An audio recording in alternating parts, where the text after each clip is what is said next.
Kagimbal-gimbal na pagsubok ang yumanig sa buong pagkatao ng isang guro mula sa Bulacan.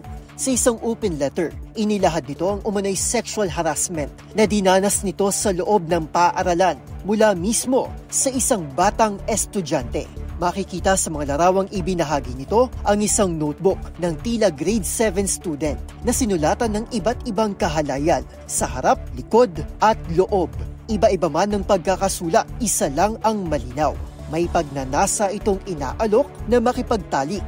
Inamin nito na walang anong klaseng seminar o pagsasanay ang nakapaghanda sa kanya mula sa bigat ng pangyayari. Ito'y sa harap ng nagsisimula pa lamang niyang karera at patuloy na paggamay sa pamamaraan ng isang tunay na teacher at pangalawang magulang ng mga estudyante. Madalas anyang naro-romanticize ang pagtuturo, ngunit hindi daw alam ng publiko ang mga kwento na sumusubok sa kanilang emosyonal na katatagan bilang mga guro. Pero sa kabila nito, magpapatuloy siya sa pagtuturo at kahit mahirap ay pipiliin niyang ngumiti at balikan ang dahilan kung bakit niya ito tinahak ang makapagpabago ng buhay. Sa kabila ng mga nangyari, kumpiyansa pa rin siya sa kanilang mabuting puso at na hindi siya kailanman nawalan ng pag-asa sa kanyang mga estudyante. Nagpasalamat naman ito sa mga netizen na nag-alay ng simpatya sa kanya dahil sa insidente. Samantala, iginiit naman ng netizen na ito na ang ganitong katinding pambabastos ay hindi dapat palampasin upang maintindihan ng estudyante ang non-negotiables tulad ng respeto. Magsilbi daw sana itong wake-up call para maitama ang sistema at bumuo ng safe spaces.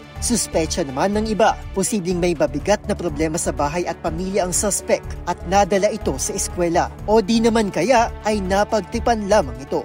Sa kasamaang palad, hindi na raw natukoy ang salarin dahil sa umiiral na Child Protection Policy. Para sa DZRH TV, ito si Arnold Herrera. Una sa Pilipinas, una sa Pilipino.